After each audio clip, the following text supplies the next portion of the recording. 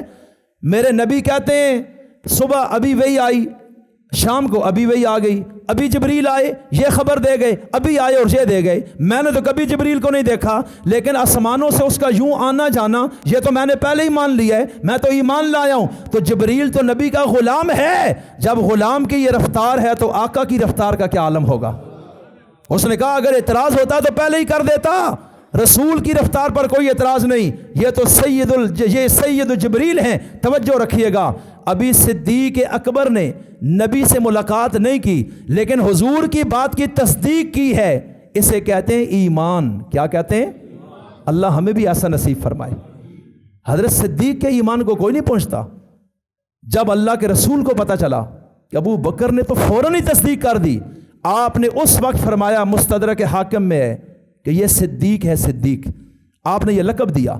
صدیق کہتے ہیں سب سے زیادہ سچا، کامل سچائی والا، اور صدیق سب سے بڑھ کر تصدیق کرنے والا۔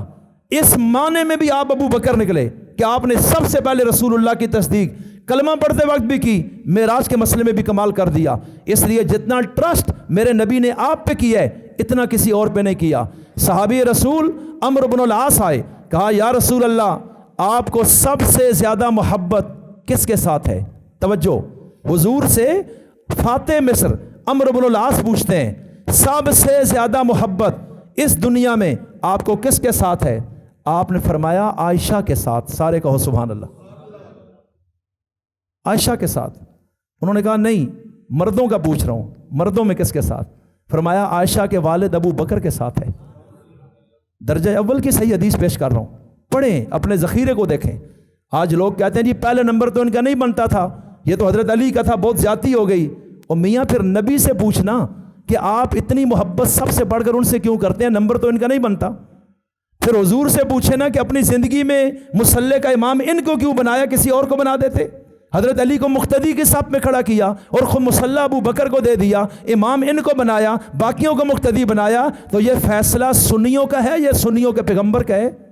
اس پہ ذرا غور کرنا چاہیے۔ اور اسی بات پر تو ان کو جانشین مقرر کیا گیا اور امیر المومنین بنایا گیا کہ نبی نے مصلی ان کو دیا ہے، امیر حج ان کو بنایا ہے۔ جب دین میں یہ امام ہے تو دنیا تو ادنا چیز ہے، اس کے امام بطریق اولا یہ ہوں گے۔ تمام صحابہ نے اس نقطے پر اتفاق کر کے آپ کو اپنا امیر تسلیم کیا ہے۔ اس لیے بھائیو میں عرض کیا کرنا چاہتا ہوں، امیر بھی تھے اور مصطفیٰ کی بارگاہ میں بنے ہوئے تھے۔ کیسے بنے تھے؟ توجہ، وقت بہت کم ہے، باقی انشاءاللہ اگلے جمعے پہ میں بات کروں گا۔ تو حضرت صدیق اکبر کو مسلمانوں نے امیر بنایا، اور آپ پھر ممبر پہ کھڑے ہو کے جو پہلا خطبہ دیتے ہیں بس وہی آپ کی ریاست جو آپ نے چلانی ہے، اس خلافت کا ایک شیڈول مرتب ہو گیا کہ یہ کس دماغ کے خلیفہ ہیں اور ان کی سوچ کیا ہے۔ اور اس میں پھر اگلا دن جب آیا صبح کے ٹائم، لوگ دیکھتے ہیں کہ ابو بکر صدیق نکلے، مدینہ کی تجارتی منڈی میں جا رہے ہیں، رستے میں حضرت عمر ملے، آپ کدھر جا رہے ہیں؟ کہا کہ گھر کا ذمہ دار ہوں، خرچہ میرے ذمہ ہے، کچھ کماؤں گا تو نظام چلاؤں گا۔ انہوں نے کہا حضرت کیا کر رہے ہیں، آپ تو مسلمانوں کے والی مقرر ہو گئے، اب اگر تجارت میں لگے رہیں گے تو وہ نظام کون چلائے گا؟ تو کہا کہ یہ ذمہ داری تو تم سب نے ڈال دی ہے، اس ذمہ داری کو تو میں ہی نے نبھانا ہے، اب بتاؤ میں گھر کا نظام کیسے چلاؤں گا؟ میرے پاس تو کوئی راستہ نہیں، اس لیے میں جاتا ہوں اور زور کے بعد آ کے مسند خلافت پہ بیٹھ کے لوگوں کی باتیں بھی سنیں گے اور مسائل کو حل کریں گے۔ انہوں نے کہا یوں نظام نہیں چلے گا۔ اور یہ کون سے صحابی ملے حضرت ابو بکر کو؟ اونچا بولو۔ اور عمر کون ہے؟ ترمذی کی روایت، ان اللہ تعالی جعل الحق علی لسان عمر و قلبی، حضور نے فرمایا عمر میرا وہ صحابی ہے جس کی زبان اور دل پر اللہ حق کو جاری فرما دیتا ہے۔ یہ عمر رستے میں کدھر میاں آپ کہاں جا رہے ہیں؟ ہمارے دوست ہیں، لخت جگر ہیں، ہم جگری یار ہیں ایک زمانے سے، ہم آپ کو جانتے ہیں لیکن ایسے نہیں جانے دیں گے، واپس آ جائیں۔ انہوں نے کہا میری مجبوری ہے، آج تو مارکیٹ میں جا کے حلال کی کمائی کر کے آنی ہے۔ انہوں نے کہا چلیں اب ہم سوچتے ہیں۔ حضرت عمر نے شورا کو بلا لیا، سارے بڑے دماغ اس میں بیٹھ کے جڑ گئے کہ کچھ فیصلہ کرو۔ کیا فیصلہ کرنا ہے؟ خلیفہ وقت کی بیت المال سے کچھ تنخواہ مقرر کی جائے تاکہ گھر کی ذمہ داری سے عہدہ برآ ہو جائیں۔ اب جب انہوں نے یہ طے کیا اور اس میں ایک تنخواہ مقرر کر دی۔ اب حضرت ابو بکر کے پاس گئے کہ حضرت آپ یہ مہینے کی تنخواہ لیں گے، اور کتنی؟ جتنی ایک مزدور کی ہوتی ہے، کسی وزیر کی نہیں، ایک مزدور کی جو یہاں بیچارے منڈیوں مارکیٹوں میں کام کرتے ہیں، وقت کے خلیفہ کی اتنی تنخواہ ہے۔ حضرت صدیق اکبر نے کہا میں یہ لے نہیں سکتا، میرا ضمیر نہیں گوارا کرتا، وہ تو میرا فرض ہے جس کو میں نے ادا کرنا ہے، لیکن بہرحال ان کا فیصلہ تھا صحابہ کا، انہوں نے مجبور کر دیا، انہوں نے نہ چاہتے ہوئے تسلیم کیا۔ سارا وقت 2.25 سال میں خلافت کو دیا، تنخواہ بہت تھوڑی تھی۔ ایک دن گھر میں آتے ہیں، جب روٹی سالن کھا لیا اور ساتھ کچھ میٹھا پکا ہوا تھا، کوئی حلوہ، اور وہ گھر والوں نے پلیٹ میں رکھا۔ حضرت صدیق اکبر نے پوچھا یہ کہاں سے آیا؟ انہوں نے کہا کئی مہینے کی تنخواہ سے تھوڑے تھوڑے پیسے بچائے ایک پلیٹ حلوے کی بن گئی ہے۔ ہم نے کہا کبھی میٹھا تو آپ کو کھلائیں اور ہم بھی کھا لیں۔ انہوں نے کہا اچھا، اس کا مطلب ہے کہ تنخواہ میں ابھی اتنی گنجائش ہے کہ میٹھا بن سکتا ہے، لہٰذا ساتھ ہی آرڈر دیا اتنی تنخواہ میری مزید کم کر دی جائے، اس کے بغیر بھی نظام چل سکتا ہے۔ دنیا میں کوئی مثال ہے تو لے کر آئیں۔ پھر حضرت صدیق اکبر پر میں قربان وہ معیار قائم کر گئے کہ بعد والوں کے لیے بھی مشکل ہو گئی، اور صحابہ کہتے تھے صدیق نے بعد والوں کو مشکل میں ڈال دیا۔ اور ہم کس طرح اس نقشے پا پہ چل سکتے ہیں کہ جب ان کا جنازہ اٹھنے لگا، وفات ہونے لگی، اپنی بیٹی عائشہ کو بلایا، کہا میری بیٹی تو نے رسول اللہ کی زندگی دیکھی ہے، کس قدر سادگی پسند تھے، کپڑے کیسے، کتنے پھٹے پرانے کپڑے بھی سردار دو جہان نے پہنے ہیں، کئی دن تک چولہا نہیں جلا، پیڑ پہ پتھر اور جو کھا کر گزارا کیا، تو میں تو انہی کا تربیت یافتہ ہوں، مجھے تو مسلمانوں نے مسند پر بٹھایا اور تنخواہیں دینی شروع کر دیں۔ اس لیے میں آج ایک بات تمہیں بتانے لگا ہوں کہ میں جب مر جاؤں تو پھر میرا ایک پلاٹ ہے جو مدینہ میں فلاں جگہ ہے، اس کو بیچ دینا، اور یہ میری وصیت ہے، اور 2.25 سال میں نے جتنی تنخواہ لی ہے وہ ساری تنخواہ کا حساب لگانا، اور میرا وہ پلاٹ بیچ کر وہ 2.25 سال کے پیسے دوبارہ مسلمانوں کے بیت المال میں جمع کر دینا۔ دنیا میں کوئی مثال؟ آج کوئی کہے جی نہیں جی ان کو ہم پرکھیں گے یہ ٹھیک ہے یا غلط، ایسے بندے کو جوتے نہیں مارنے چاہیے؟ او بھائی تجھے کس نے اختیار دیے؟ تیری نہ نماز ٹھیک ہے، نہ زبان ٹھیک ہے، نہ نظر میں حیا ہے، نہ کان میں سچائی ہے، نہ تیرے کردار میں ایک نمبری ہے، تجھے کیسے اختیار دیا جائے امام الصحابہ کو چیک کرنے کا؟ ان کو بنایا اللہ کے رسول نے ہے، ان کو سنوارا رسول اللہ نے ہے، ان سے بہتر ماں نے بچے پھر کوئی نہیں جنے۔ اور حضرت ابو بکر نے پھر جاتے ہوئے امت پر جو احسان کیا اس کا ذکر کر کے بات ختم کرتا ہوں۔ آپ کی وفات کا وقت آیا، حضرت عمر تو بہت جلالی تھے، غصہ ان کو بہت آتا تھا، لمبا قد تھا، اور حضرت عمر کے راستے سے شیطان بھی بھاگ جاتا ہے، یہ حدیث میں آتا ہے۔ رسول اللہ نے فرمایا میرے بعد اگر کوئی نبی بنتا عمر بن خطاب بنتا، یہ کوئی عام انسان نہیں ہے، یہ جب قیامت میں اللہ کی برگاہ میں پہنچے گا حساب کے لیے، یہ قیامت کے دن پہلا شخص ہوگا جس کو اللہ خود کہے گا السلام علیکہ یا عمر، اے عمر میں رب تجھے سلام پیش کرتا ہوں۔ آج یہ عمر بن خطاب جن کے کوڑے اور درے سے، جن کی تلوار اور روب سے مسلمان بھی کانپتے تھے کہ یہ اللہ کے معاملے میں نرم دل نہیں ہے، یہ بالکل کسی کی رعایت نہیں کرتے ہیں، اتنا سخت انسان کہ جو رسول اللہ کی زندگی میں بھی اگر معمولی کوئی واقعہ کسی پر ہوا اور نبی غصے ہو گئے، یہ تلوار لے کر کھڑے ہوتے تھے، اجازت دیں میں ذرا گردن نہ اتار دوں؟ رسول اللہ کہتے وہ نوجوان تلوار کو اپنے پاس رکھو، اس قدر ان کا روب تھا۔ آج صدیق دنیا سے جانے لگے ہیں، صحابہ کی تو لائن لگی ہوئی ہے، کسی نے پوچھا ہمارے بعد، آپ کے بعد آپ جیسا شخص تو مل نہیں سکتا، اتنا رحم دل، اتنا شفیق، اتنا درد رکھنے والا، اعلیٰ منہاج نبوت زندگی گزارنے والا، لیکن پھر بھی اپنے بعد ہمارا امیر کس کو مقرر کریں گے؟ انہوں نے کہا کہ میں اپنے بعد تمہارا امیر عمر بن خطاب کو مقرر کرتا ہوں۔ بس یہ نام جو ہی سنا نا صحابہ نے تو کانپ گئے کہ اب تو بڑا مسئلہ بن جائے گا، وہ تو پہلے ہی اتنے زیادہ، اور اب اگر طاقت بھی آ گئی تو پھر یہاں رہیں گے ہم کیسے؟ اب حضرت صدیق اکبر نے سن لیا کہ میرے اس فیصلے سے مسلمانوں کو مسئلہ ہے۔ آپ اس بیماری کے عالم میں خادموں کو کہا مجھے گھسیٹ کر، پاؤں گھسٹ رہے ہیں جیسے رسول اللہ کے، 15 دن بیماری میں گزارے، اور پھر ممبر تک آئے، وہاں ایک خطبہ دیا، فرمایا میں بعض باتیں سن رہا ہوں اور تم یہ سمجھتے ہو کہ عمر کو خلیفہ بنانا تمہارے حق میں بہتر نہیں ہوگا کہ عمر سخت بہت زیادہ ہے، اور جب اختیار آئے گا تو مزید سختی پیدا ہو جائے گی۔ فرمایا سنو میں تمہیں جواب دینا چاہتا ہوں، رسول اللہ بھی نرم تھے، میں بھی نرم تھا، عمر کی سختی تھی تو رل مل کے کام چلتا تھا، رسول اللہ پر ذمہ داری تھی اس لیے نرم ہو گئے، پھر پھر مجھ پر ذمہ داری آئی، میں اور نرم ہو گیا، اور پھر عمر تو صرف سخت ہے، لیکن جب یہ سارا بوجھ پڑے گا تو پھر نرمی آئے گی۔ یہ سختی اور نرمی مل کر جو نظام قائم ہوگا اس کی مثال تمہیں کبھی نہیں ملے گی۔ اگلی بات بھی سن لو، اگر تم یہ کہتے ہو کہ قیامت میں اللہ کو کیا جواب دوں گا کہ میں نے عمر کو اپنا جانشین بنا دیا ہے، تو فرمایا سنو، میں تمہیں بتانا چاہتا ہوں یہ میرا اور میرے رب کا معاملہ ہے، مجھے کوئی فکر نہیں ہے، تم مطمئن ہو جاؤ، اور میں پوری طرح مطمئن ہوں کہ میں نے کس کو اپنا جانشین بنایا ہے، اور یہ میرا رشتہ دار نہیں، میں نے اپنے بیٹے کو بھی نہیں بنایا، اپنے خاندان کے لوگوں کو، لیکن یہ جواب میں نے دینا اللہ کی بارگاہ میں، اور جب میں پہنچوں گا اللہ مجھے پوچھ لے کہ اپنے بعد مسلمانوں کا امیر کسے بنایا ہے، میں کہوں گا ربا اسے بنایا ہے جس کے دل میں سب سے زیادہ تیری عظمت اور تیری محبت موجود ہے، اور تیری مخلوق میں اس سے افضل شخص دنیا میں کوئی نہیں۔ یہ میں جواب دے دوں گا، یہ قیامت کا بوجھ میرے سر رکھو۔ اور پھر جب حضرت عمر آئے 10.5 سال میں وہ کمال کر گئے، آج تک انگریز بھی کہتا ہے ماں نے ایسا عادل پھر کوئی نہیں جنا۔ اور پھر حضرت عمر کا جب جنازہ اٹھا مدینہ میں کوہرام مچ گیا، اور تاریخ میں جتنا لوگ حضرت عمر کی وفات پر روئے ہیں میں نے کسی کے بارے میں اتنا نہیں پڑھا، صدیاں روتی رہی ہیں۔ حضرت عمر کو دنیا یاد کرتی تھی، ہائے کاش کہ حضرت عمر کو اتنا دور اور مل جاتا۔ یہ وہ صدیق اکبر کا فیصلہ ہے جو اس امت پر احسان عظیم ہوا ہے۔ اللہ ہمیں امام الصحابہ حضرت صدیق اکبر سے سچی محبت نصیب فرمائے، اور ان کی سچی تابعداری نصیب فرمائے، اور ان کے کردار کو ہمیں اپنانے کی توفیق عطا فرمائے۔ وما علینا الا البلاغ۔